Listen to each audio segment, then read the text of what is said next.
Alright, let's get one thing straight. Being a Viking wasn't all about badass axes, long ships, and raiding monasteries. For some people, being part of the Viking world meant pain, servitude, and total powerlessness. These were the Viking Thralls, the slaves, and trust me, their lives. They absolutely sucked. When we picture the Viking Age, it's easy to romanticize it. Long ships slicing through icy waters, warriors howling into battle, fierce independence and honor.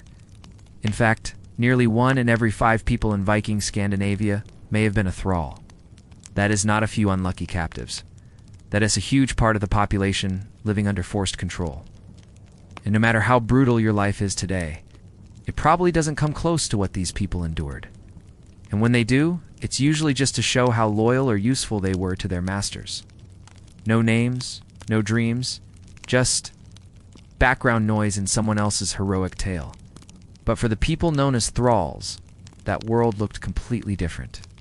Traded like animals? Behind all that Viking glory was a hidden class of people who had no rights, no freedom, and no say in their own lives. And the scary part? This wasn't some fringe element. This was normal. These weren't the brave fighters or fearless explorers we see in shows and movies. These were the ones doing the dirty work, the hard labor, and getting absolutely no credit. Not in your own bed, not even in your own house. You in a drafty shed or some cold corner of your master's farm. You were livestock. A tool. Your owner could sell you like a sack of grain or kill you without facing much punishment. I think that sounds dramatic. It's not. The early Norse law codes actually had different penalties for killing a thrall than killing a free man. Spoiler alert. Killing a thrall cost a lot less. No privacy, no possessions. Your only job is to do whatever you're told. It might be herding animals, chopping wood, cleaning out latrines, or tending the fields until your hands bleed. And if you complain or even hesitate, you're beaten, sold, or worse. In fact, most of them were intentionally forgotten by history. Thralls were slaves, property, and Viking society ran on their backs. You heard that right. You see, slavery in the Viking world wasn't rare. It was essential. Imagine this. You wake up before the sun. And here's the kicker. In the eyes of Viking law, you weren't even a person. Even the Viking sagas, which loved to tell epic stories full of gods, monsters, and glorious deaths, barely mentioned thralls. But how did someone end up in that position in the first place? Were they captured, born into it? So, let's talk about how someone ended up as a Viking thrall. And spoiler alert, none of the paths to slavery were anything short of horrifying. There were 3 main roads into Viking slavery. You were either captured, born into it, or sold. None of them offered a way out. If you were lucky, maybe one day your master might free you. But most thralls? They died the same way they lived, under someone else's control. Let's break down each of those brutal paths. Between the 8th and 11th centuries, they launched attacks all across Europe, from the monasteries of Lindisfarne to the cities of the Frankish Empire. Too deep into what we now call Russia and Ukraine, but what a lot of people don't realize is that Vikings weren't just looking for gold or religious relics. They were looking for people. You could use them on your farm, trade them for silver, gift them to allies, or even use them as human sacrifices in religious rituals. This was by far the most common way someone became a Viking thrall. One calm morning, you hear a horn, then shouting. Before you even reach the door, the town is in chaos. No legal loopholes. You were born into servitude, and that was your life. Forever. No. You didn't even have the hope of what used to be. No memory of freedom. You grew up watching your parents serve and suffer, knowing that one day you'd take their place. That was the fate of many Viking thralls. People who were literally born into slavery. They were taught to obey, to work, and to keep quiet. They could be punished, sold, or even killed by their masters without real consequence. This wasn't just something that happened to the weak or poor either. Even once-free individuals could fall into this fate if they lost everything.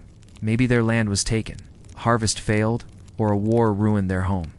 Girls were often trained for domestic servitude, or worse. Boys were expected to start working as soon as they could carry a bucket or swing a tool. Viking warriors swarm in, tall, armored, blood-splattered. They cut down anyone who resists, Your neighbors are killed or beaten, and then you're dragged away in chains. You, your brother, your sister, maybe even your children. Now, we all know the Vikings were infamous raiders. From that moment on, your name, your identity, your freedom, all gone. You're a thrall now. Humans were a hot commodity. Raids were designed to generate wealth, and slaves, or thralls, as they were called, were incredibly valuable. Imagine this. You're a peaceful villager in England, maybe a monk in an isolated monastery on the coast. You're forced onto a ship, terrified, seasick, hungry, and taken across the sea to a strange, freezing land where you Dante speak the language and no one cares about who you were before. If you think that's bad, imagine never knowing anything else. If your mother was a thrall, then guess what? So were you, no exceptions. And being a child born into slavery, that was a special kind of hell. These children weren't sent to school. They weren't given toys or stories or much comfort. And remember, the law didn't protect them. These weren't citizens. They were property. And then we have the third way, being sold into slavery, either by your enemies, or sometimes even your own people. Yep, the Viking world was brutal, and desperation made people do terrible things. If you were in debt and couldn't pay, selling yourself or a family member into slavery was sometimes the only option left. Imagine a father with 5 children, a failing farm, and no food for winter. In that world, he might make the unthinkable decision to sell one of his children, probably a daughter, in exchange for silver to keep the others alive. Couldn't afford the fines. You could be enslaved as a form of legal punishment. If a Viking chieftain defeated a rival clan, he might enslave their women. And children, selling them off as thralls to allies or merchants. Your own cultural background didn't always protect you. If you were on the losing side of a feud or civil dispute, you could find yourself in chains. Even if you were Norse, Viking justice wasn't about rehabilitation. It was about ownership and control. That daughter would then be marched off to another village, branded as a thrall, and never see her family again. Other times, people were sold as punishment. If you committed certain crimes, especially if you were poor, there were even times when raiders sold their own people to make a quick profit. And unfortunately, that's exactly where thralls were kept. Once captured or sold, thralls were taken to slave markets, often held near major trading centers like Birka in Sweden or Hiddeby in Denmark. There, they'd be inspected like livestock, teeth, muscles, skin, all checked like a butcher examines meat. People would be bought based on their skills, looks, or strength. You'd be taken to your master's land. Maybe a farm, maybe a shipyard, maybe a chieftain's hall, and put to work immediately. Women were often more valuable, not because they were respected, but because they could work in homes, bear children, or be exploited in even worse ways. And once bought, there was no going back. There were no contracts, no labor laws, no weekends off. You could be sold for your body, for your labor, or for your owner's entertainment. And once you were in, there was no way out, unless someone decided on a whim to set you free. So, to recap, you could be taken by force, born into bondage, or sold like an object. Former thralls were often still viewed as lower class, even after gaining freedom. Some stayed close to their old masters as servants. Others drifted through life, poor and shunned. And even then, your life wasn't exactly paradise. The Viking world gave zero mercy to those at the bottom. But what came after you became a thrall? What was the actual day-to-day life like? First off, a thrall didn't wake up like you or me. They didn't have the luxury of a warm, safe home or a bed of their own. These shelters were made of rough wood, mud, or even animal skins, offering little protection from the biting cold Scandinavian weather. Winters were long and dark, and the lack of heat or comfort meant thralls often suffered from illness and exhaustion. Their lives were ruled by the needs and commands of their masters, and failure to comply usually meant harsh punishment. In fact, most thralls didn't sleep inside the main house with their masters at all. Privacy? Forget it. Space? Minimal. Safety? Non-existent. Instead, thralls usually lived in separate tiny huts or crude shelters on the edge of the farm or settlement. Their beds were little more than piles of straw or animal furs on the dirt floor. Thralls' days began before dawn, with little to no rest even at night. From the moment the first light hit, thralls were up and at it. They might be tasked with chopping firewood to keep the home warm, tending livestock, feeding cows, pigs, sheep. The Viking elite feasted on meats, fish, and imported delicacies. But thralls mostly ate whatever leftovers their masters discarded. Cleaning animal stalls and removing waste, that combination wore down their health and shortened their lives. While free Vikings wore wool, linen, and sometimes decorated clothing, thralls usually wore rough, patched-up garments made from coarse materials. The lack of proper clothing meant thralls suffered even more in harsh weather. Even during harsh winters or storms, work didn't stop. The farm or estate relied heavily on thralls to keep running smoothly, and they were expected to keep going regardless of conditions. Gathering wild plants, berries, and wood, some accounts tell of thralls being tortured or killed as warnings to others. Preparing food or helping in the kitchen meat was rare, and when it was available, it was usually the scraps, gristly bits and bones. But family bonds could be destroyed if the master chose to sell a member away. There was no weekend, no day off, no holidays. They weren't part of the Viking community and had almost no rights. They couldn't own land or goods, couldn't marry without permission, and had no say in disputes or local decisions. When it came to food, thralls had the worst of it. Freed thralls, called lisingi, had a better life but still faced stigma. Often, thralls survived on coarse rye bread, boiled grains like barley or oats, and whatever vegetables were in season. Water wasn't always clean either. Wells could be contaminated, and drinking water might be shared with animals. Malnutrition and disease were common. Thralls' bodies had to endure hard physical labor on next to no calories. Thralls weren't just poor. Their clothing reflected their low status. Clothes were often handed down or made from scraps, rarely washed, and they typically had no shoes or only basic foot coverings. Some thralls were even marked or branded, either tattooed or physically marked, to show ownership, making escape even more difficult. Aside from physical hardships, thralls lived with the constant threat of violence and punishment. Their masters held absolute power. A single wrong move, a mistake, or a moment of defiance could lead to brutal beatings, or worse. But it was just punishment that hung over them. Thralls could also be sold at any time, ripped away from their homes, families, or even children, and traded to strangers in distant lands. Imagine that. Your life could be uprooted on a whim, your future decided by a master's greed. Did thralls have families? Yes, but their family life was fragile. If a thrall was lucky, they lived with or near their spouse and children who were also thralls. Socially, thralls were isolated. Sometimes, thralls were allowed to practice some personal traditions or religion, but often their lives were so controlled they had little time or space for anything beyond survival.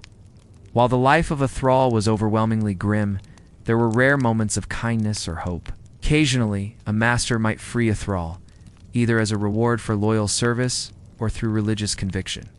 Some thralls gained small freedoms by renting out their labor or buying goods from their masters, but these were exceptions, not the rule. So, to sum it up, thralls lived in harsh conditions, waking before sunrise, enduring relentless labor, surviving on scraps, and always living under threat.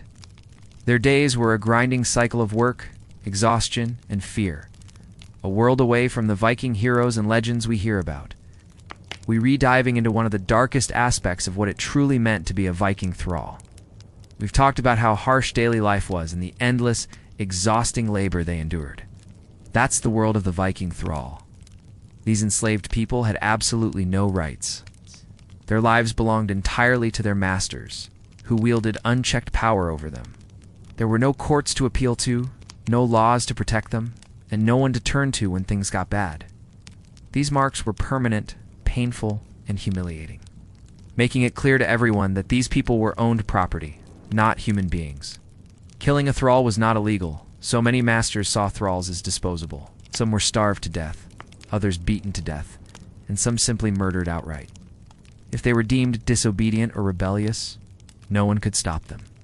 For a thrall, life was a fragile thread held in the hands of someone who could cut it at will. There are even rare accounts of thralls having fingers or toes cut off as punishment for stealing or defiance.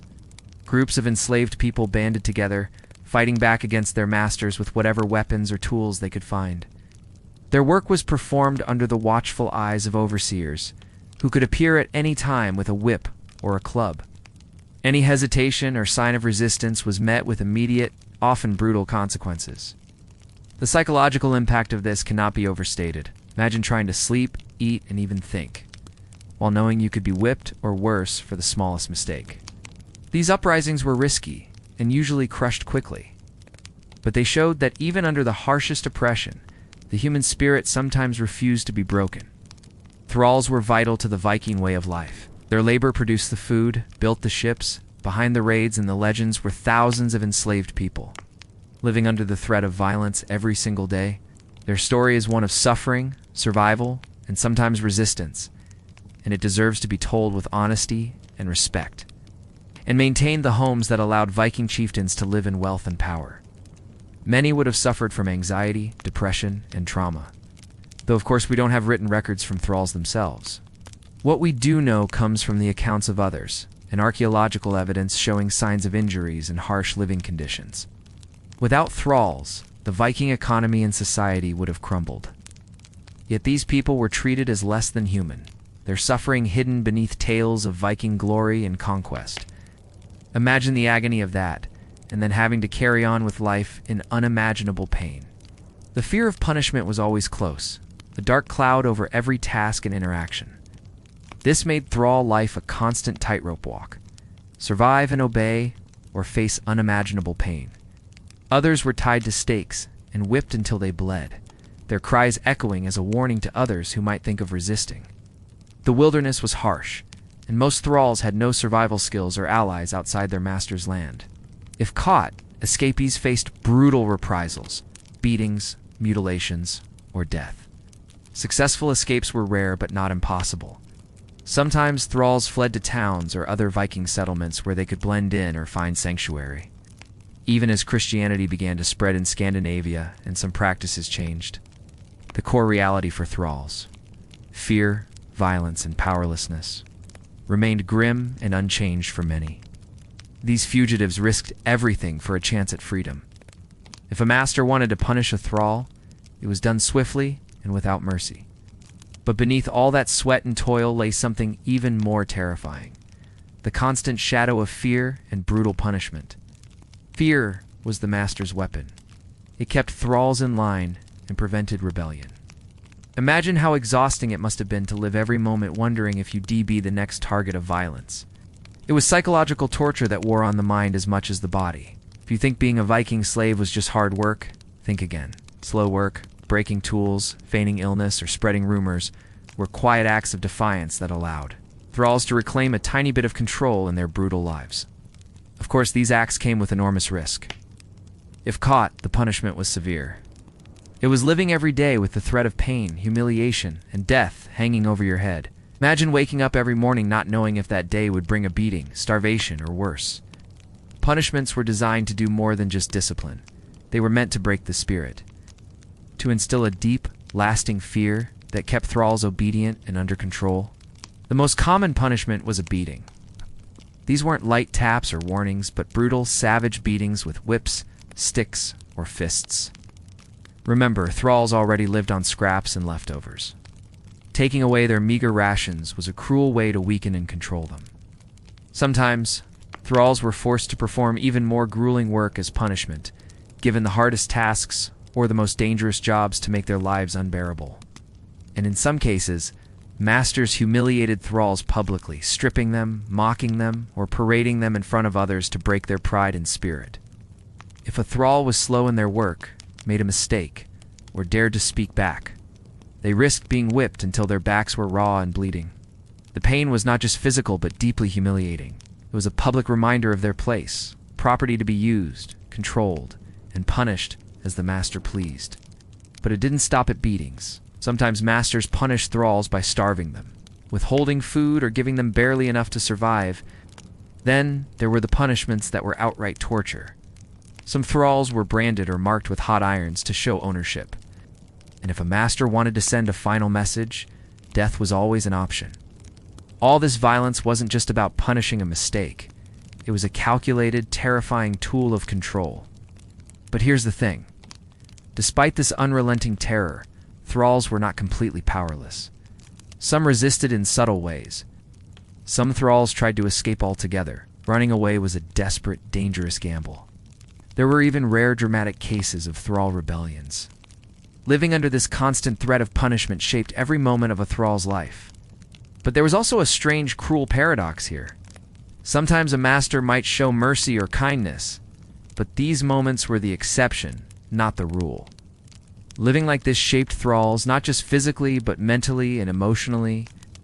This brutal system of control and punishment persisted throughout the Viking Age. So, when we talk about Vikings today, it's important to remember this side of the story. Alright, let us pick up where we left off and really get into how Thralls managed to survive in such a harsh world. A world ruled by fear, violence, and powerlessness. It's one thing to know what punishments awaited them. It's another to understand what it meant to live with those punishments looming every single day. The psychological toll on Viking Thralls was enormous. Imagine walking on a knife's edge all the time, trying to do your work perfectly while your master or overseer was always watching, ready to lash out at any hint of defiance or failure. Yet their existence was shaped by a brutal system designed to crush all of that. Every step they took, every word they spoke, had to be calculated with survival in mind. And Freya and many Thralls kept their faith alive through rituals, prayers, or secret gatherings. The idea of an afterlife or divine justice could give hope beyond the cruel world they lived in. The moment you slipped up or even appeared weak could cost you dearly. They were barred from rights, couldn't own property, and were excluded from social and legal systems. This social death was another form of punishment. A reminder they were outsiders, less than free people. The constant anticipation of punishment could drive a person to exhaustion, physically, mentally, and emotionally. It was a system built on control and domination. Thralls' labor under this system kept farms productive, homes running, and even fueled Viking raids and expeditions. Their suffering and labor made the Viking world possible. It's a powerful reminder that history isn't just about heroes and kings, but also about the people who lived, suffered, and resisted in the shadows. Their story is one of survival against overwhelming odds, of endurance under unimaginable cruelty. Without Thralls, the power and wealth of Viking chieftains would have crumbled. If they were hurt, they had to keep working or risk punishment. These acts might seem minor, but they were powerful in their own right. Running away meant leaving behind everything: family, shelter, and any chance of survival in the harsh Scandinavian wilderness. If caught, punishment was brutal and often fatal. Yet some Thralls made the desperate choice to flee anyway, driven by the hope of freedom. Sabotaging tools, working slowly, or hiding food were ways Thralls could undermine their masters without risking outright rebellion. Freed Thralls, called Leisingi, sometimes managed to build new lives as free people, although they often faced stigma and challenges.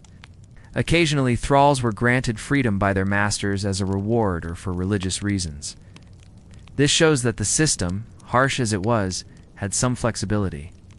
Even these small acts helped preserve some dignity and autonomy. It's no wonder many Thralls had shorter lifespans and were physically worn down by their labors. Even in the darkest of places, people find ways to survive and resist, sometimes in ways that might seem small, but are profound. It might sound strange to say resilience when we read talking about people beaten and starved, but resilience docenti mean not feeling pain or fear. It means finding a way to carry on despite those feelings. Thralls learned to mask their emotions, to suppress their pain, and to obey outwardly while holding on to some inner sense of self. We have to remember, the Thralls weren't just bodies to work. They were human beings with fears, hopes, and dreams. But how did they cope?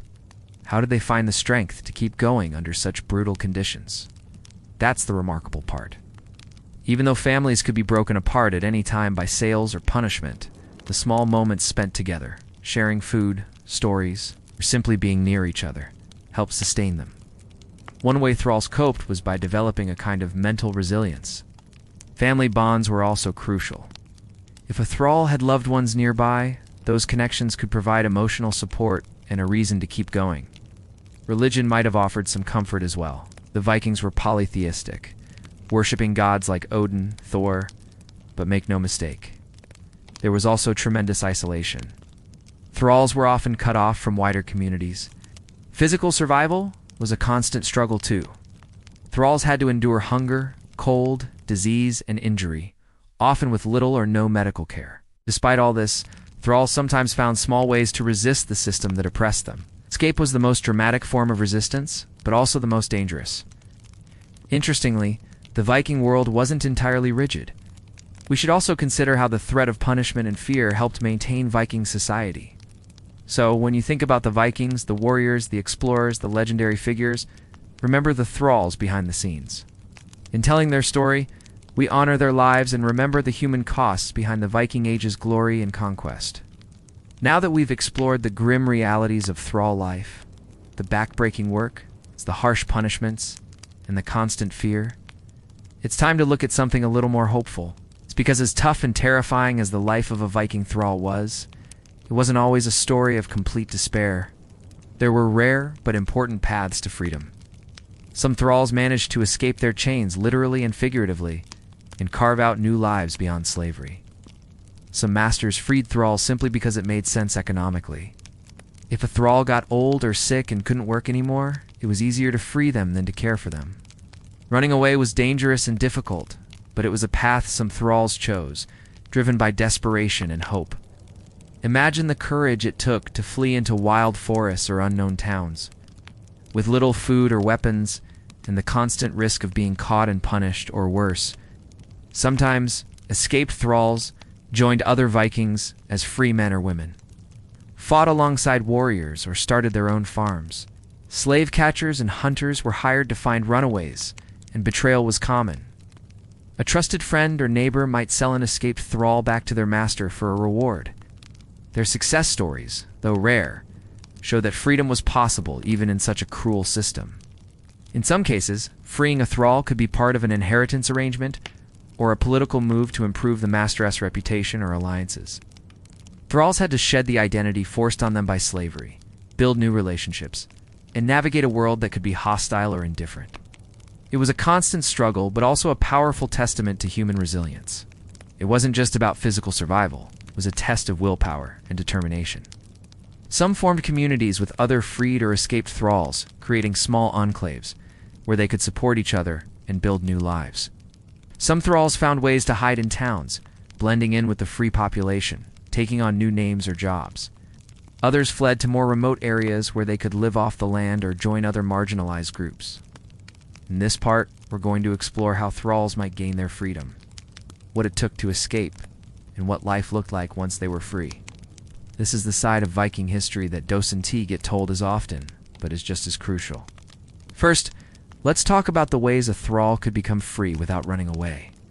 One of the most common ways was through manumission, basically the act of a master freeing their thrall. This could happen for a few reasons. Freed thralls, known as Lisingi, were legally free, but didn't always have the same rights or social standing as those born free? They often faced discrimination and hardship, having to prove themselves in a society that saw them as former slaves. Many had to start from scratch. No land, no money, no status. But freedom was freedom. And for many, it was a chance worth fighting for.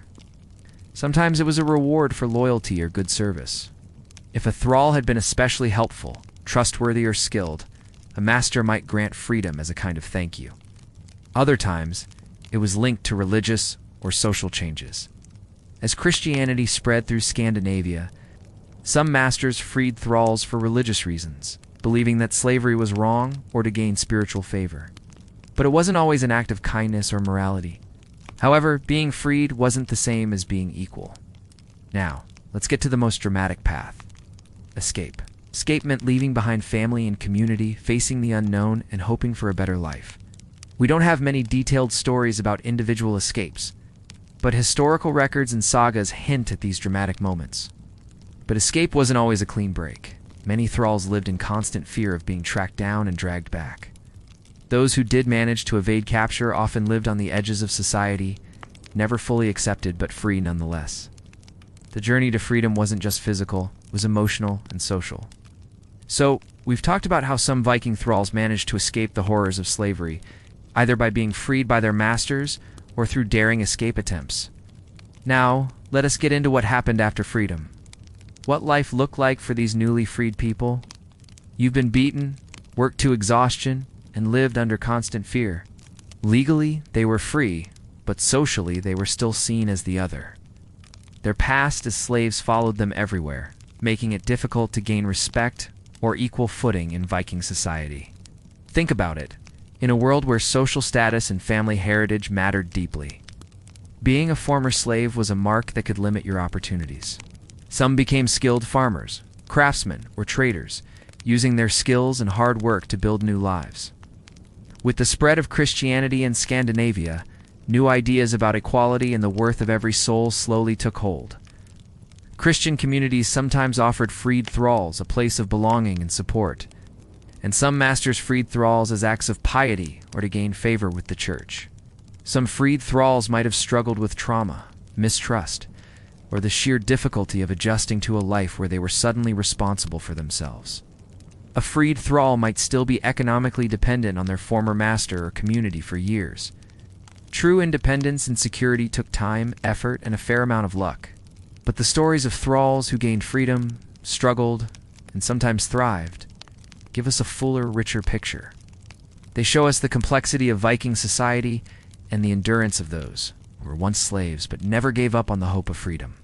But the very fact that they could make choices, where to live, how to work, whom to marry, was a radical shift from the complete powerlessness of slavery. In some cases, freed thralls even rose to positions of local influence or wealth, proving that the shackles of slavery could be broken, even if the path was steep. Many who ran away faced a different kind of struggle, the challenge of survival on their own, often without resources or family support. But these stories of freed thralls and escapees remind us of the resilience of the human spirit, how even in the darkest circumstances, people fought for dignity, hope, and a chance at a better life. They had to learn to fend for themselves in harsh environments, find food, shelter, and safety, and avoid capture by slave hunters. Some succeeded by joining other free Vikings, townspeople, or marginalized groups. Others formed small communities of escapees, creating their own networks and support systems. Then, one day, you're told you're free. Sounds like a dream come true, right? Land was the key to survival and independence in Viking-age Scandinavia. Without it, you were vulnerable. Some freed thralls ended up working as laborers or servants for their former masters or other free people, living only a step above slavery. Others managed to save or earn enough to buy or be granted small plots of land, which was a huge step towards true freedom. But freedom didn't automatically mean a happy ending for Viking thralls. And why freedom was sometimes just the beginning of a whole new struggle. Picture this. You've spent years, maybe even your whole life, as someone else's property. First off, freed thralls, or Læsinger, as they were called, still faced enormous challenges. Viking communities were tight-knit, and outsiders, especially former thralls, often faced suspicion or outright hostility. Joining a new family or community required building trust, and that could take years. Some freed thralls married into free families, which helped improve their status over generations. Others remained on the fringes, living in poorer conditions and struggling to escape the stigma of their past. Many freed thralls had no land, no money, and no property to call their own. There was also the challenge of integrating into free society. But despite these challenges, many freed thralls showed remarkable resilience and strength. Religion also played a role in helping freed thralls navigate their new lives. Let's also not forget the escapees who never returned to their old lives. The psychological impact of freedom was complex too. After years of being controlled and abused, freedom could be both a blessing and a burden. It's important to realize that freedom was often a slow process. So, while freedom marked the end of one terrible chapter, it often started another, filled with new challenges. When we look back at the Viking Age, it's easy to focus on warriors and kings, on conquests and treasures. If you really want to understand the Viking world, you have to appreciate just how crucial thralls were to the entire system, not just as laborers, but as the very foundation of the Viking economy and social order. Think about it. The Viking Age is famous for daring raids, vast trading networks, incredible craftsmanship, and powerful chieftains. They plowed the fields, sowed the crops, harvested the grain, and tended the livestock. This wasn't just a seasonal chore, it was grueling year-round labor. The free men of Viking society, especially the warriors and nobles, could focus on raiding, trading, or governing precisely because thralls were managing the farms. In Viking society, the number of thralls a person owned could elevate their standing in the community. More thralls meant more labor, more goods produced, and more power. They had no legal rights, no ownership of property, and were entirely subject to the whims of their masters. The gradual spread of Christianity introduced new ideas about human dignity and the morality of slavery. It wasn't just about heroes and chieftains. It was about the many layers of people working together, often unequally, to keep society moving. Thralls may have been at the bottom of the hierarchy, but their work made possible the entire Viking way of life. Their story is essential to fully appreciating the Viking Age, not just as a time of conquest and adventure, but as a society built on the labor and suffering of enslaved people. This led to more frequent manumissions, and over time some freed thralls and their descendants integrated into free society. Although the path to equality was slow and difficult, the social fabric began to shift. By the end of the Viking Age, the rigid distinctions between free and unfree were softening. Their daily existence was marked by hard labor, strict control, and frequent punishment. This inequality was deeply embedded in the social and economic systems of the time, and it shaped every aspect of their lives. This created a clear social hierarchy. At the top were the chieftains and nobles, then free farmers and craftsmen, and at the bottom, the thralls. This structure was rigid, but it helped maintain order and stability. The presence of thralls reinforced the social distinctions that defined Viking life. Without the food produced by thralls, Viking communities wouldn't have survived, let alone flourished. Vikings were not just raiders. They were also traders who established routes stretching from the coasts of Scandinavia, all the way to Constantinople in the Middle East. Thralls helped produce many of the goods traded: fine textiles, crafted metalwork, preserved foods, and sometimes even accompanied Viking traders as assistants or servants. Without their labor and skills, the impressive trade networks of the Viking Age would have been impossible. But none of that would have been possible without the unrelenting work done by thralls, the enslaved people, who formed the labor force that made Viking society function every single day. Farming was the backbone of the Viking economy, and thralls were the ones who did the vast majority of that backbreaking work. They cooked the meals, cleaned the longhouses, cared for children, tended to the fire and animals, and repaired clothing and tools. Running a Viking estate was a complicated business, and thralls were responsible for the hard work behind the scenes that kept everything running smoothly. Their efforts allowed free men and women to spend time on leadership, warfare, or trade, instead of being tied down by daily chores. But thralls weren't just simple farmhands. Many were skilled craftsmen and artisans, vital in producing the goods Vikings needed for daily life and for trade. Blacksmith thralls forged tools, weapons, and nails for building ships and homes. Weavers created cloth and clothing, often the most valuable household items. Carpenters built and repaired the very long ships that carried Viking raiders across the seas to new lands. You could say that thralls literally built the Viking world from the ground up. Their labor shaped the material culture that Vikings are so famously remembered for. Inside Viking households, thralls performed many domestic tasks that are easy to overlook but crucial to daily life. Owning thralls was also a sign of status and wealth. Trade was another area where thralls played an essential role. Yet, despite their enormous contributions, thralls lived under constant oppression. However, the institution of thraldom wasn't static. Over the course of the Viking Age, significant changes occurred. Understanding the role of thralls helps us see Viking society as a complex, interconnected system. Let us dig even deeper into the social realities of Viking thralls, and how their lives intertwined with the broader Viking community. To truly grasp the role of thralls in Viking society, you need to picture the everyday scenes of Viking villages and farms, not just the warriors with their swords and shields. It's the quiet, constant labor of thralls in the background holding everything together. Thralls lived and worked on farms, estates, and even in towns, often sharing the same spaces as their masters, but always marked as property. Their quarters were usually separate from the free family-esque living area, sometimes small huts or simple rooms near the main longhouse. They shared their hardships, stories, and hopes for freedom. Family ties among thralls were complicated. While some had families, others were separated from theirs through sale or raids. Thralls were not just passive victims. They were active agents in their own lives, struggling, resisting, and sometimes escaping. Sometimes their graves tell stories of hardship, with signs of injury or malnutrition. As Christianity took hold and new legal codes were written, slavery began to lose its grip. It wasn't just an era of conquest and glory. It was a world where millions labored in bondage, fueling that very conquest and glory. See, the thralls' tooth of farmers, craftsmen, and laborers whose sweat and sacrifice made Viking society what it was.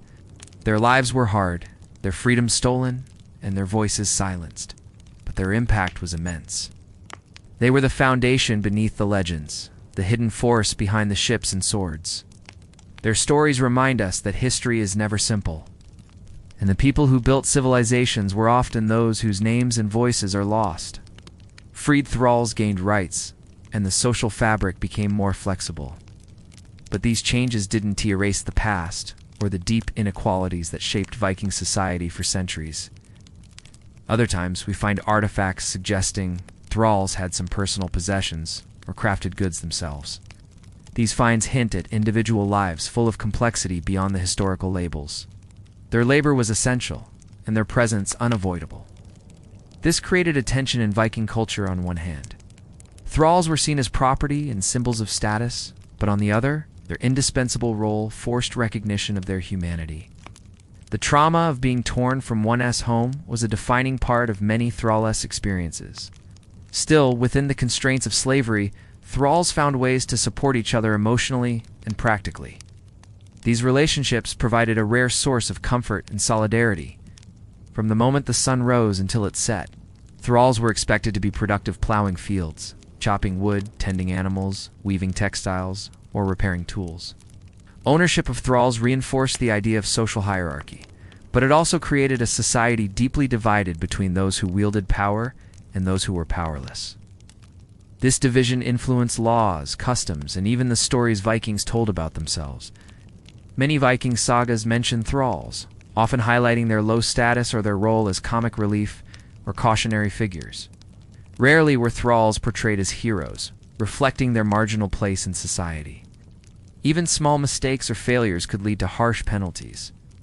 This created an atmosphere of fear, forcing thralls to work harder to avoid punishment. Physical abuse was not uncommon, and threats of violence were used to keep thralls obedient. This brutal environment broke many spirits, but it also led to subtle acts of resistance, quiet sabotage, slow work, or secret gatherings that defied their master's authority. There were no breaks or weekends. Seasons dictated the pace. Spring meant planting. Summer was tending crops. Fall was harvest time. And winter was spent preparing for the next cycle. Their survival and the prosperity of the estate depended on their constant effort. Life was crowded and harsh. They had no privacy, no freedom of movement, and were under the constant watch of overseers or the master's family members. Every task they performed was controlled, their time measured, and their labor demanded without question. One of the hardest parts of thrall life was the sheer monotony and relentless nature of their work. Punishments were severe and frequent. Masters held complete control and could enforce discipline through beatings or worse. Despite these conditions, thralls formed communities and bonds with one another. The presence of thralls in Viking society also shaped cultural attitudes and values. Yet beneath these portrayals, the realities of thrall life show a more complex picture. Archaeological evidence adds another layer to our understanding. Excavations of Viking settlements reveal living quarters and tools that belonged to thralls, showing how they lived and worked. The slow changes in Viking society towards more manumission and integration of freed thralls also tell us something about evolving ideas of justice and community. Reflecting on the lives of Viking thralls invites us to rethink the Viking Age entirely. So when you picture the Vikings, don't just see the fearless warriors or powerful leaders. When we talk about Vikings, a huge part of what shapes our understanding comes from their stories, the sagas, the poems, the legends passed down through generations. These tales aren't just entertainment. They are a window into Viking values, beliefs, and social structure. They focus heavily on heroic deeds, family feuds, exploration, and battles, centered on free men and noble families. Thralls appear, but often as background figures, servants, laborers, or comic relief. Their stories are rarely told from their own perspective. Instead, thralls are portrayed through the eyes of their masters or other free characters, which colors their depiction. But when it comes to the thralls, the enslaved people of Viking society, their presence in these stories is surprisingly sparse and complicated. And other valuables, thralls' graves are simpler and less adorned. While stories ignored or simplified their existence, the physical evidence reveals the reality of their daily toil and struggle. This duality reminds us that history is pieced together from many fragments words on a page. Bones in the ground, and that understanding the past requires listening to all voices, including those marginalized. This difference in burial practices reinforces social hierarchies even in death. As Viking society transformed, slavery slowly diminished, and freed thralls and their descendants became integrated into the community. It challenges the romanticized vision of fearless explorers and mighty warriors, reminding us that their world was also one of oppression, inequality, and human suffering. But it also shows us resilience, the ways thralls survived, resisted, and even shaped the culture they lived in. In later literature and folklore, echoes of the thrall experience survive in tales of servitude, social mobility, and rebellion. Thralls were not just shadows in the background. They were real people with lives, struggles, and stories. Their limited presence in the sagas reflects social hierarchies, but the archaeological record and later folklore give us glimpses of their humanity. By piecing these sources together, we can honor the voices that history often silences. These stories reflect a society grappling with its own history and the legacy of slavery. Yet some thralls were buried with personal items or even signs of respect, hinting at the complexities of their social roles and relationships within the community. Some sagas mention thralls who rebel or escape, emphasizing the dangers and instability they could cause. These narratives reinforce the idea that thralls were property, but also highlight the fears free Vikings had about losing control over them. Excavations at Viking sites have uncovered living spaces, tools, and everyday objects associated with enslaved people. These physical traces provide clues about their living conditions, diets, and work. For example, small, cramped dwellings, separate from the main household, reveal the social segregation thralls experienced. Evidence of wear on tools and signs of hard physical labor speak to the tough lives they led. At the same time, thralls' roles were sometimes used to reflect social tensions or moral lessons, like warning against disobedience or betrayal, exploring how Viking sagas and folklore represent. Thralls reveals a lot about how Vikings viewed slavery and those who lived in bondage. They were not considered full members of society, so their experiences and feelings were often ignored or simplified.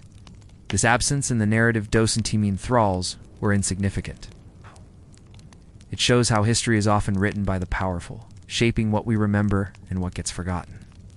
Viking sagas were mostly written down centuries after the Viking Age itself, but they capture older oral traditions. In many sagas, thralls are shown as obedient workers, loyal attendants, or, conversely, as potential troublemakers or sources of conflict. The limited voice given to thralls in these stories reflects their marginal social status. Beyond sagas, archaeology offers another way to recover the lives of thralls. Graves associated with thralls also tell a story. Unlike free Vikings, who were often buried with weapons, jewelry, the contrast between the written sagas and the archaeological record highlights how Viking society compartmentalized the thrall experience. One fascinating aspect is how the memories of thralls evolved over time. Looking at thralls through the lens of Viking storytelling and archaeology forces us to confront the uncomfortable realities behind the legendary Viking image. Understanding this helps us appreciate the full complexity of Viking society. Let's dive even deeper into the world of Viking sagas and archaeology, and explore some specific examples that help us understand how thralls were seen, remembered, and sometimes forgotten in Viking culture. When we read these stories or examine these artifacts closely, we begin to see not only how thralls lived, but also how their presence shaped the entire society in ways that aren't always obvious at first glance. In a few sagas, thralls are depicted as cunning or rebellious. Take the story of a thrall named Kark in the saga of Olaf Tryggvason. They made choices about their work and possessions, showing that they were more than just property. They were people trying to maintain dignity under harsh conditions. Kark was a slave who assassinated his master to win his freedom, only to face harsh consequences afterward. Thralls' graves are generally simpler, lacking the weapons, jewelry, and rich goods found with free men and women. This distinction underscores their lower status, but the very fact that they were buried with some care indicates that they were part of the community, even if marginalized. As Christianity spread and economic systems changed, slavery declined, and freed thralls became part of the free population. It reminds us that behind every great civilization, there are people whose voices are often lost, whose labor is exploited, and whose stories deserve to be heard. It's also about the thralls people who lived hard, struggled, and survived in the shadows, yet whose lives were intertwined with every aspect of Viking life. Their stories may be harder to find, but they are just as important in understanding who the Vikings really were. In the case of the Vikings, the thralls were those people, the silent workers, the oppressed, the resilient human beings who lived through harsh conditions, but helped shape a remarkable era of history. This shift is reflected in later stories where former slaves rise to prominence or where servitude becomes a temporary or conditional state rather than permanent bondage. These narratives reflect changing social attitudes and hint at hopes for freedom and social mobility. Sometimes, graves of thralls include personal items or signs of rituals, showing respect and acknowledgement, which hints at complex social relationships beyond simple ownership. This tale reveals the dangerous tension between masters and thralls, the fear of rebellion, the desire for freedom, and the brutal punishments that followed acts of defiance. Their presence influenced laws, culture, and social norms. For instance, Viking laws included rules about the treatment of thralls, punishments for freeing them without permission, and penalties for killing them. For a long time, the popular image of Vikings focused on their raids and battles, ignoring the millions of enslaved people who built and sustained their world.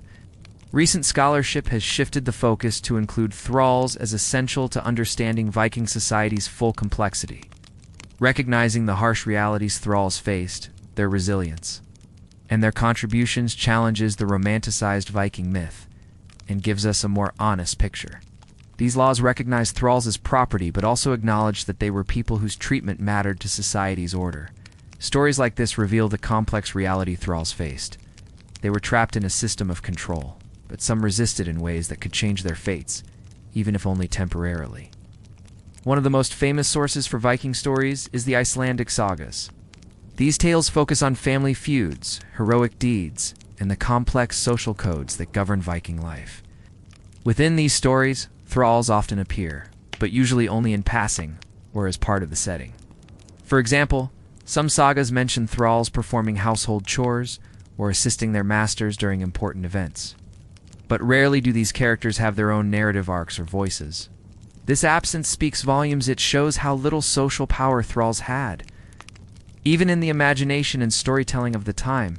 Yet there are moments when thralls appear as more than just background figures. Archaeology fills in the gaps that written sources leave behind. When excavations uncover thrall quarters or their tools, it's like finding pieces of a hidden story. At places like the Viking settlement of Birka in Sweden, archaeologists have found evidence of enslaved workers who lived in cramped, basic conditions. Tools show that thralls were engaged in specialized labor, metalworking, weaving, farming.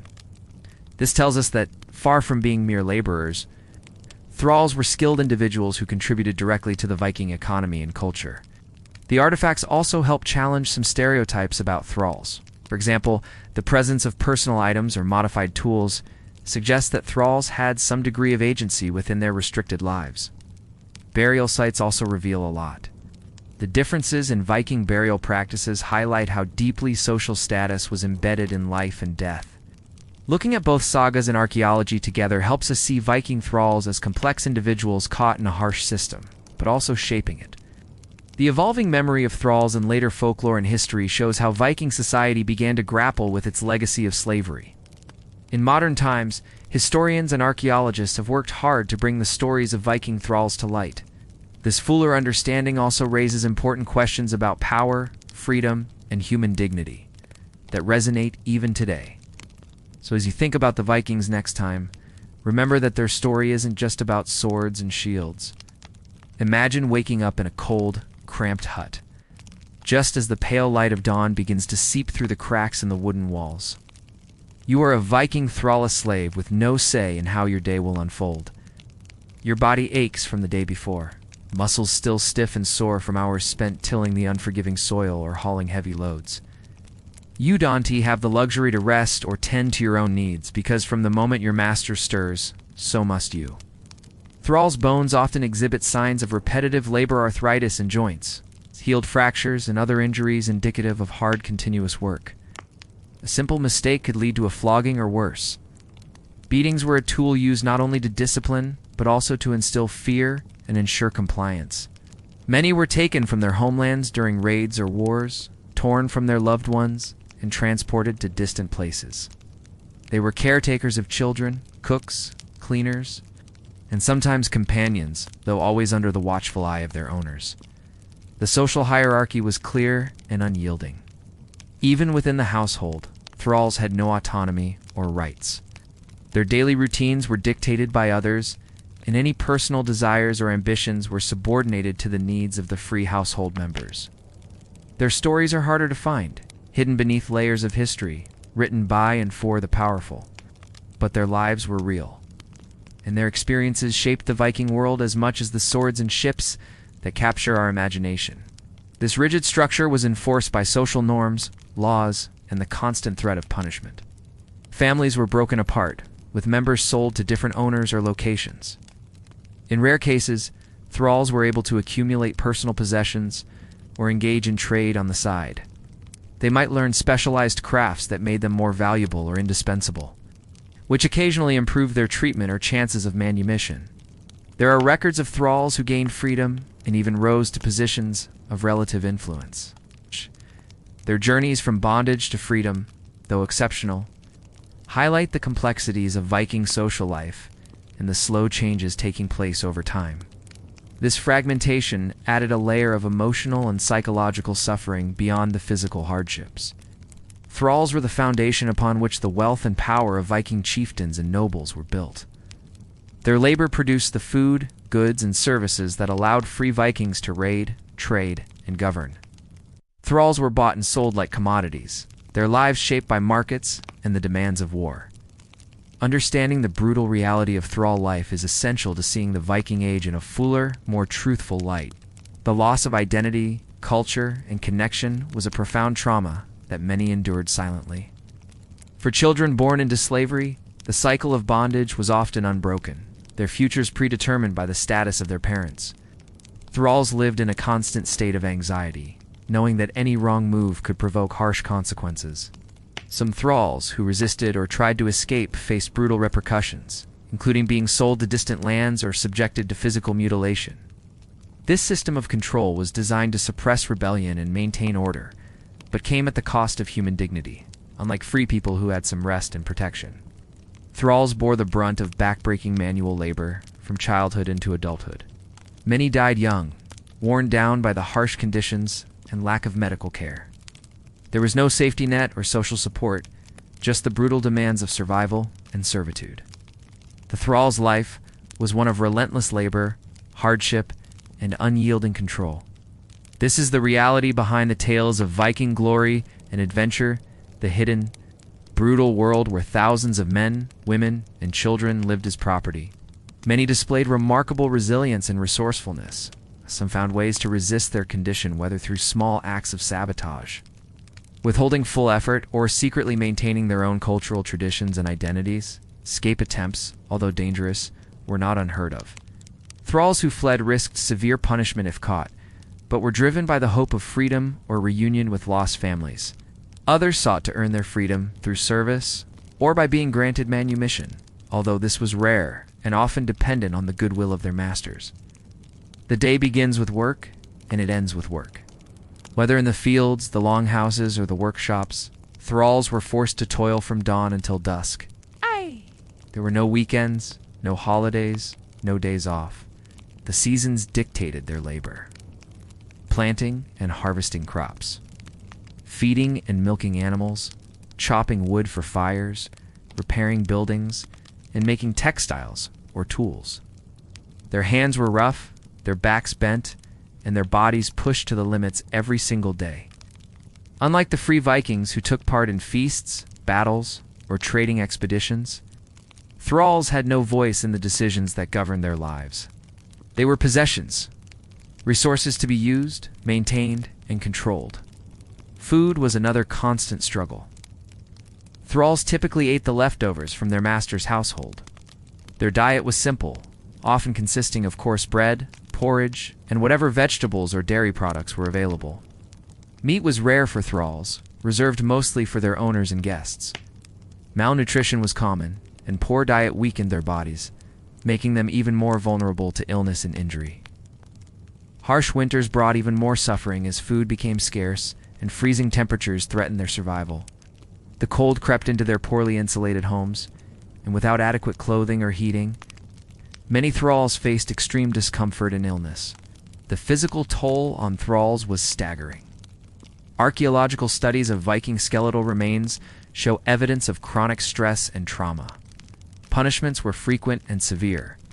Masters held absolute power over their thralls, enforcing obedience through violence or the threat of violence. Despite the overwhelming hardships, thralls were not merely passive victims. Life as a thrall also meant separation from family and community. In the longhouses and estates where thralls lived, their roles extended beyond mere labor. But the human spirit is not so easily crushed. Some thralls found ways to carve out small spaces of agency. The institution of slavery itself was tied deeply to the Viking economy and culture. So when you hear stories of Viking raids and conquests, remember the countless thralls behind those tales, the enslaved men and women whose suffering and toil made those adventures possible. Let us now look even closer at the personal stories and the subtle ways in which thralls resisted their fate or sometimes managed to escape the chains of slavery. The day-to-day brutality we've talked about was the harsh reality for most. Escape was the ultimate act of rebellion, dangerous and difficult, but worth the risk for some.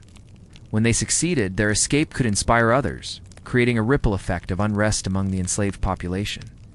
In some cases, escaped thralls found refuge among free peasants, foreign communities, or even with rival Viking groups. This escape from bondage wasn't just physical, it was a reclaiming of identity and humanity. Even after manumission, former thralls often remained economically dependent or socially marginalized. Yet their existence challenges the idea of Viking slavery as a permanent, unchangeable condition. Laws regulated the treatment of thralls, their ability to buy freedom, and the consequences of mistreatment or escape. While these laws reinforced ownership and control, they also acknowledged thralls as human beings whose rights, albeit limited, had to be respected. This legal recognition, though imperfect, provided a framework within which thralls could, in rare cases, assert themselves. It highlights how Viking society was dynamic and complex, with room for negotiation and change, even within an oppressive system.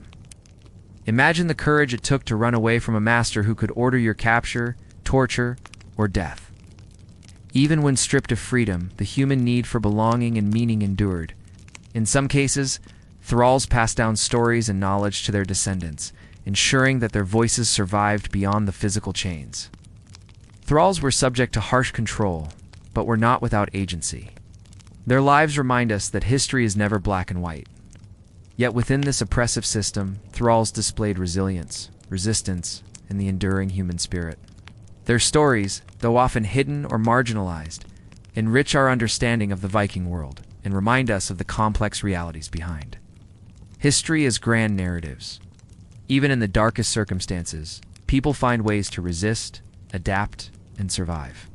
You'd have to navigate unfamiliar terrain, avoid patrols or trackers, and find food and shelter all without the safety nets any free person might have. The consequences of failure were severe, but even the slim chance of freedom was a powerful motivator. But history also records moments of courage, defiance, and resilience that reveal the human spirit refusing to be crushed. The shining image of fearless warriors and adventurers is incomplete.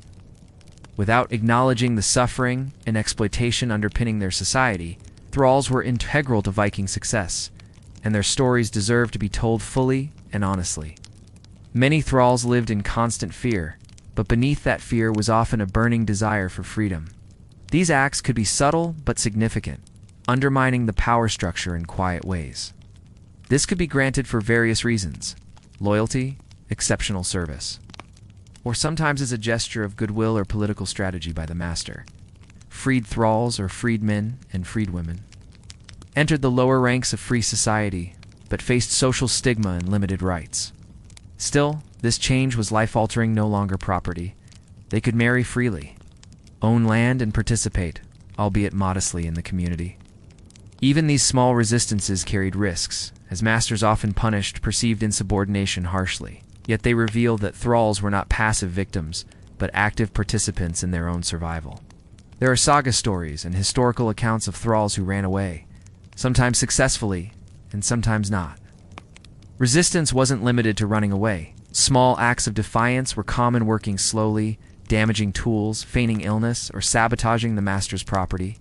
Some Thralls managed to gain their freedom through manumission.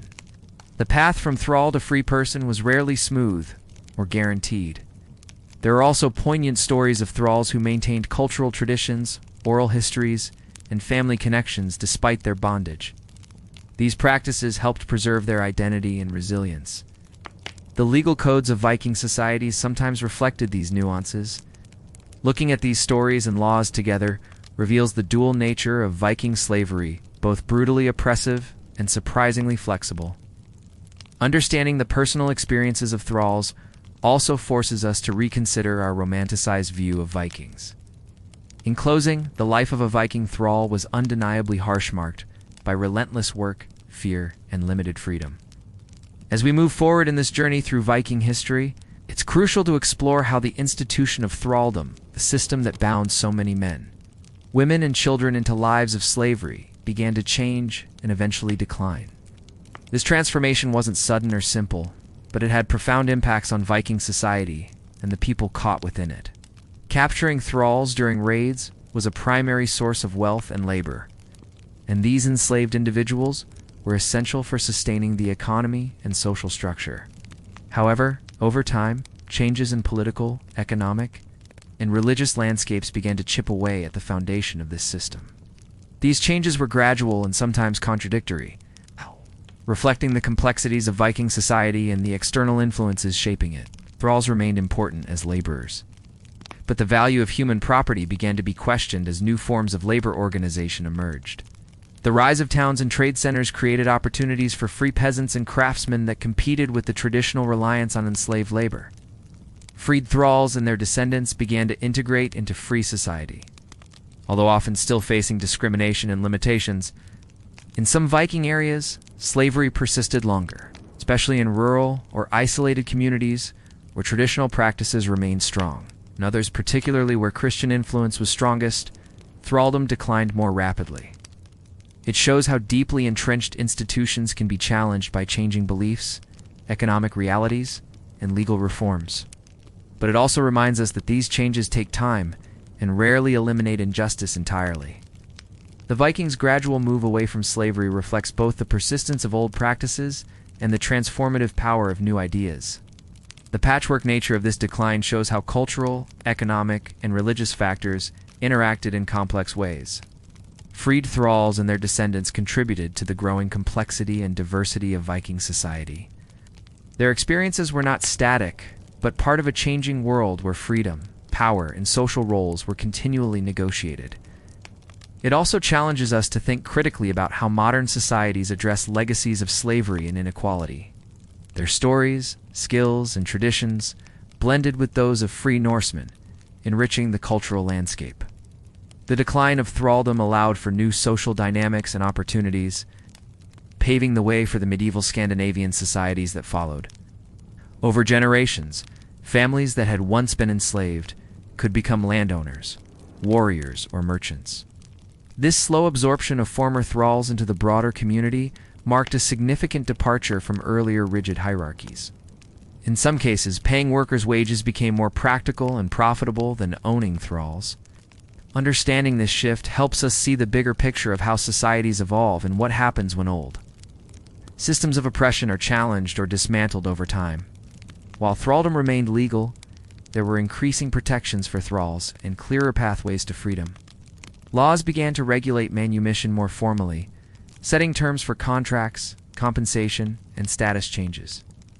These reforms suggest that society was negotiating the place of slavery within a changing world, balancing tradition with emerging values. Christianity brought new ideas about the inherent dignity and spiritual equality of all human beings. Concepts that clashed with the traditional Viking acceptance of slavery as a natural social order. For example, Christian laws often discouraged the enslavement of baptized individuals or made manumission a formal freeing of slaves a pious and respected act. This added a new moral dimension to the concept of freedom, encouraging some Viking leaders to grant freedom to their thralls as a form of charity or religious duty. New forms of dependency and inequality arose, such as serfdom or bonded labor, which shared similarities with thraldom. These new systems were sometimes less brutal, but still limited freedom and agency for large parts of the population. The legacy of Viking slavery lived on in these evolving social structures.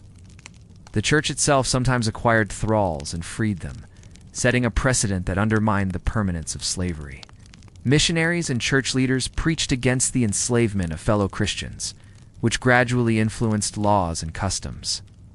While Vikings initially resisted some Christian doctrines over the centuries, conversion became widespread and the moral framework of society shifted. In the earliest days of Viking culture, slavery was an accepted and integral part of life. One major force driving this change was the spread of Christianity throughout Scandinavia. This religious transformation didn't immediately free thralls, but it planted seeds that would grow over time. Economic changes also played a crucial role. As Viking society became more settled and less focused on raiding, the economic model shifted from plunder to agriculture, trade, and craftsmanship. Legal reforms accompanied these changes. Viking laws evolved to reflect new attitudes towards slavery.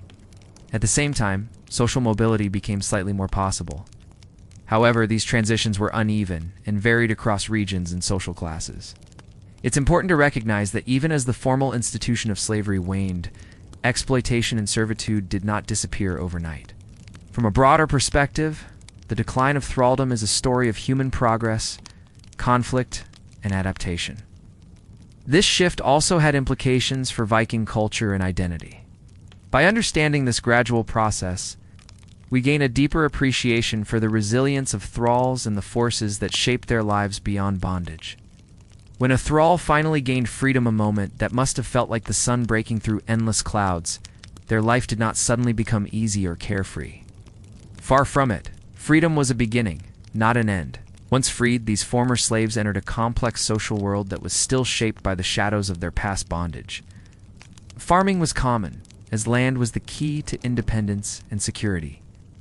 Owning or renting a small plot meant the ability to support oneself and family without being tied to a master-s household. Freed thralls faced risks of poverty, exploitation, and exclusion. Marrying within one's social class was typical, but over time, intermarriage between freed thralls and freeborn Norse people occurred more frequently. This mixing gradually blurred social boundaries and contributed to a more complex social fabric. Family ties could provide protection and improve social standing, helping former slaves and their descendants build new identities as respected members of their communities. Without wealth or strong social connections, they were vulnerable to economic downturns, crop failures, or political unrest. They reveal a society grappling with moral, economic, and social questions that resonate even today. The journey from bondage to freedom and beyond is one of humanity's most powerful themes, reflected vividly in the lives of Viking thralls and their descendants. Questions about freedom, dignity, inequality, and human rights were part of Viking life, just as they are in our world. Viking society could be violent and unstable, with conflicts between chieftains or external threats disrupting daily life. Freed thralls needed resilience and adaptability to survive, and sometimes thrive, in this environment. These transformations connect the past with the present, reminding us that the fight for freedom and equality is an ongoing story. Some freed thralls became artisans, blacksmiths, or traders, learning crafts that were valuable in growing Viking towns and marketplaces. Their work contributed to the economic diversification that helped Viking society shift from raiding to trading and settlement. Literacy was a valuable skill that could open doors to administrative roles, trade, or religious vocations. Stories, songs, and crafts from formerly enslaved people influenced the culture that later evolved in Scandinavia and beyond. The blending of these elements reflects how societies absorb diverse experiences and identities over time. Though rare, these opportunities illustrate that the legacy of slavery was not an absolute barrier to advancement. Regional differences, local customs, and individual circumstances shaped varied experiences. In some areas, freed thralls achieved notable status and wealth. In others, they remained marginalized for generations. This unevenness highlights the complexity of social change and the enduring legacies of oppression. Their challenges, struggles, and contributions paint a vivid picture of Viking society's evolving nature and the resilience of those who lived through it. Being a freed thrall meant navigating a society that had rigid social classes, where even freedom didn't erase the stigma of having once been property. These new freemen and women were often viewed with suspicion or disdain by those born free. Their legal rights, while improved, were still limited compared to the elite or noble classes. Social mobility was possible but difficult, requiring determination, skill, and sometimes luck. Many freed thralls remained poor laborers or small farmers, working hard to carve out a livelihood in a world that had not fully accepted them. In some cases, freed thralls took on roles that gradually elevated their status. The community aspect was vital too. Freed thralls often formed their own networks of support, including families, neighbors, and sometimes religious groups. Christianity, increasingly dominant, provided new spiritual and social frameworks that welcomed converts regardless of their past. The church could be a powerful force for integration, offering rights, education, and a sense of belonging. Monasteries and churches sometimes acted as places where freed thralls could learn skills, receive charity, or even gain status by participating in religious life. Yet, even with these opportunities, life was precarious. Marriage was another important factor in shaping the lives of freed thralls. Education and literacy were limited for most freed thralls, but some gained access to knowledge through the church or apprenticeship in crafts. The cultural contributions of freed thralls also deserve attention. Their traditions, languages, and skills blended with those of the Free Norse population, enriching the tapestry of Viking life. It's essential to recognize that the transition from slavery to freedom and the integration of freed thralls into Viking society was not uniform. The stories of freed thralls challenged simplistic narratives about Vikings as solely fierce warriors or explorers. By exploring these lives, we not only honor the memory of those who endured hardship, but also deepen our understanding of history as a dynamic process, shaped by countless individual stories. Looking forward, we can examine how these shifts influenced the medieval Scandinavian societies that emerged after the Viking Age, setting the stage for new social orders and cultural developments. As we reach this point in our exploration of the Viking Thrall experience, it's important to reflect on the lasting legacy these enslaved people left behind. How their lives, struggles, and gradual paths to freedom shaped not only their own time, but also the future of Scandinavian society and beyond. Serfdom and various kinds of dependent labor replaced outright slavery in many regions, reflecting shifts in economy, law, and belief systems. The social stratification was complex and fluid, with boundaries between classes occasionally crossed by marriage, wealth acquisition, or service to nobility. This gradual integration shows how societies change over time, weaving in the experiences of formerly enslaved groups into the broader cultural fabric. Words related to slavery, servitude, and freedom appear in Norse sagas and later Scandinavian literature, sometimes reflecting the harsh realities of the past, other times idealizing or mythologizing them. Excavations of Viking settlements and graves reveal details about health, diet, labor, and social status that enrich our understanding beyond written records. Enslaved people taken from British Isles, Eastern Europe, and elsewhere were integrated into Viking communities or sold into wider slave markets. This interconnectedness spread ideas, practices, and genetic legacies across regions, contributing to the multicultural nature of medieval Europe. Is this the last part of our deep dive into the world of Viking thralls? The honest answer is, it depends on what you want next. The Viking slave trade was part of a larger web of medieval commerce and conflict, underscoring how slavery was a widespread, if tragic, aspect of the era. And the enduring legacies? Then yes, this could be the final chapter. It would be a powerful summary, reflecting on the impact of thralls, both in their own time and for the future. For instance, artifacts associated with freedmen, or those showing signs of changing lifestyles, help historians piece together the transitions from slavery to freedom.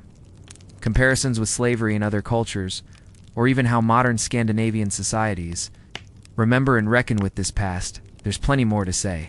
History is vast, and the threads connected to the Viking thrall experience reach far and wide. These discoveries provide a tangible connection to the people whose stories we tell. Stories of thralls who rose to prominence, escaped bondage, or acted with courage and resilience are woven into the cultural narratives that shape national identities. These stories remind us that history is not only about kings and warriors, but also about the lives of ordinary people, often struggling against great odds. While no longer legally owned as property, many people remained bound to the land or to lords through obligations and restrictions. This evolution was part of a larger European trend, where outright slavery became less common.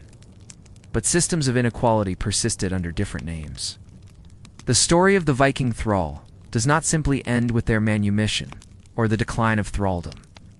It extends into the cultural memory, social structures, and historical narratives that followed, influencing generations in ways both subtle and profound. Their resilience helped shape Scandinavian societies. Their experiences raise important questions about power, justice, and humanity that still resonate today. By learning about their lives, we confront uncomfortable truths about the past and recognize the strength it takes to overcome adversity.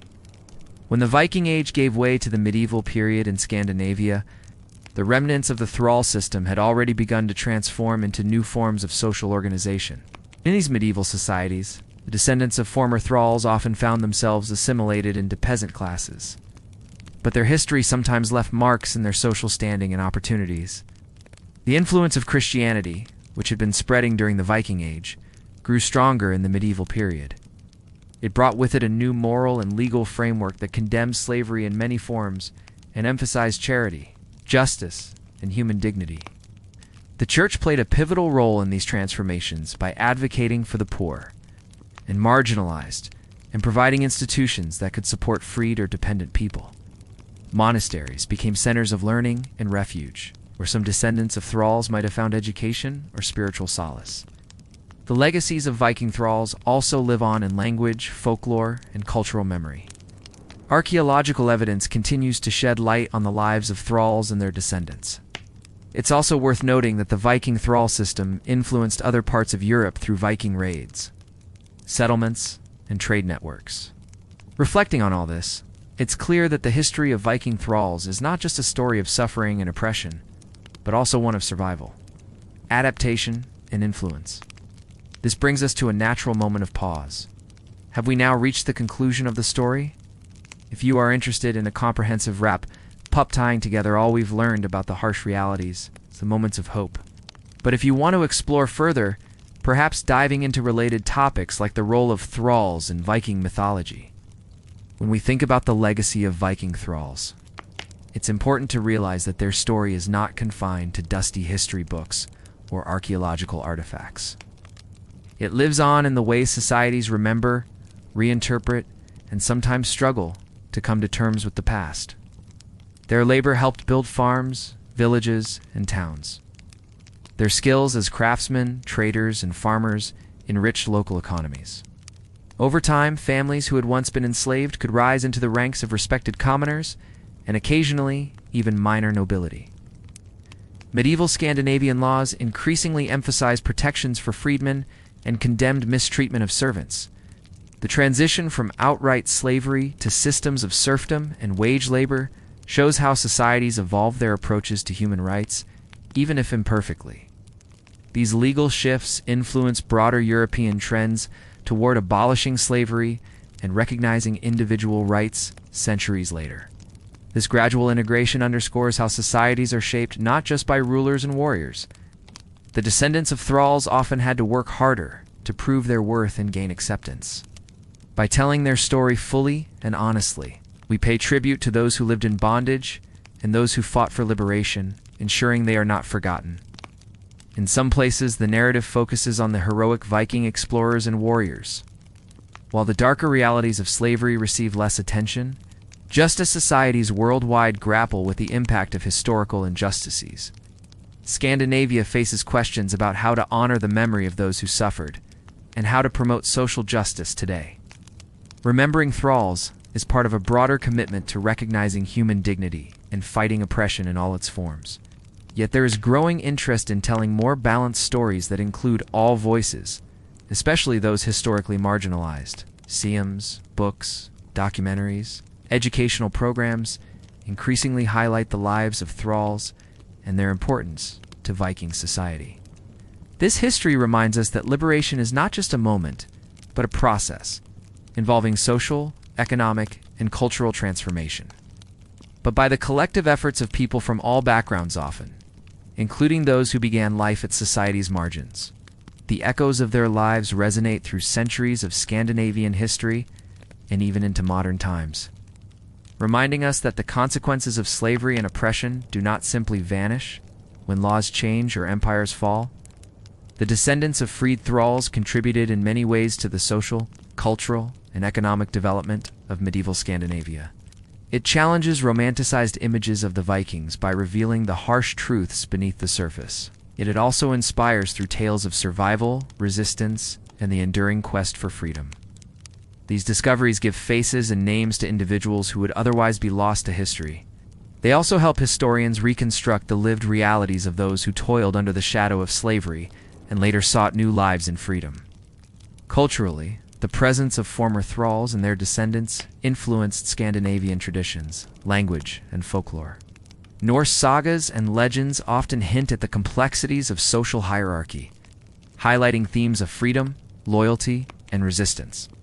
Some stories celebrate thralls who heroically overcome their circumstances, while others serve as cautionary tales about the brutalities of slavery.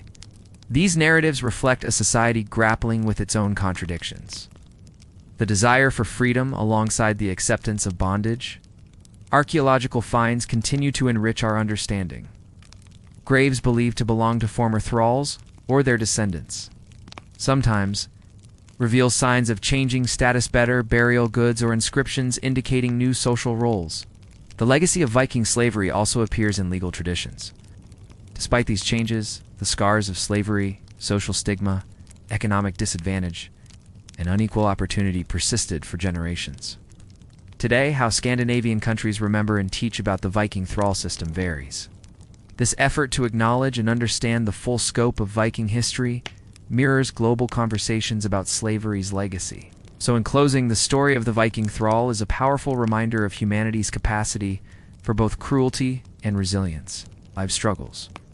And legacies invite us to reflect on the meaning of freedom and the ongoing work required to build just societies.